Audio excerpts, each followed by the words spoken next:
So Raymond Crossman, thank you for coming to the Chronicle of Higher Education. Appreciate it.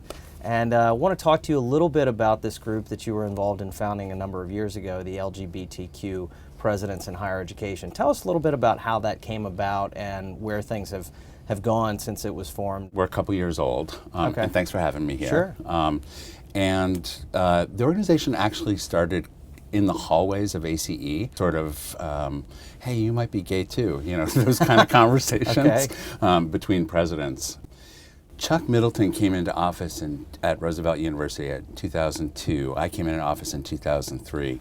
As far as we know, we were the first two gay men in office, following Theo Calico in New Hampshire, who'd been in office many years. What happened around 2010, 2011 is the Chronicle printed a story calling out a small number of presidents who were LGBTQ.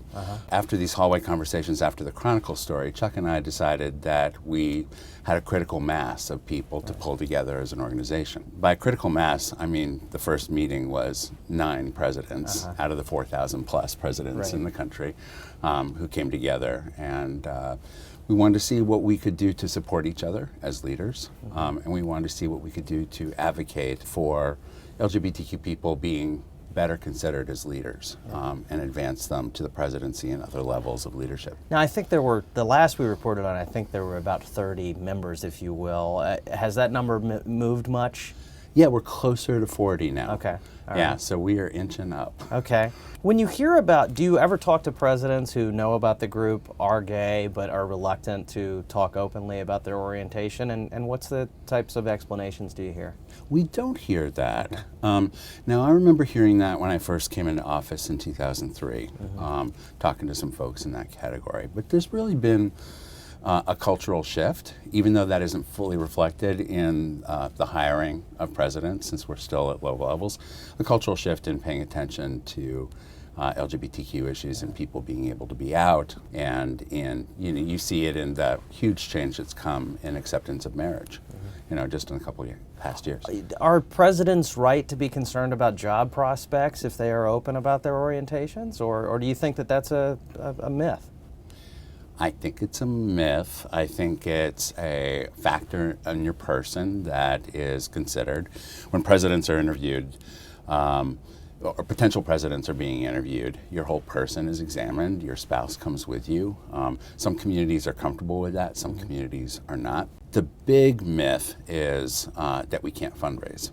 And the LGBTQ presidents that I know are able fundraisers. The worry is that you can't talk to elderly people, that you'll have alumni that are upset, and that happens very infrequently. Is it different in Chicago, though, than it might be in some more conservative areas of the country, do you think? Absolutely. Yeah. So there's 4 or 5 of us in Chicago. That's no accident. Sure. It's a progressive city that celebrates diversity and inclusion. And it's no accident that most of our membership is in the north of the country, is in urban areas. And it's changing now, but initially it was in institutions that are more focused on social justice, like the Adler School makes social justice practitioners, and it made sense to hire somebody who, by my experience as a gay man, I was interested in social justice.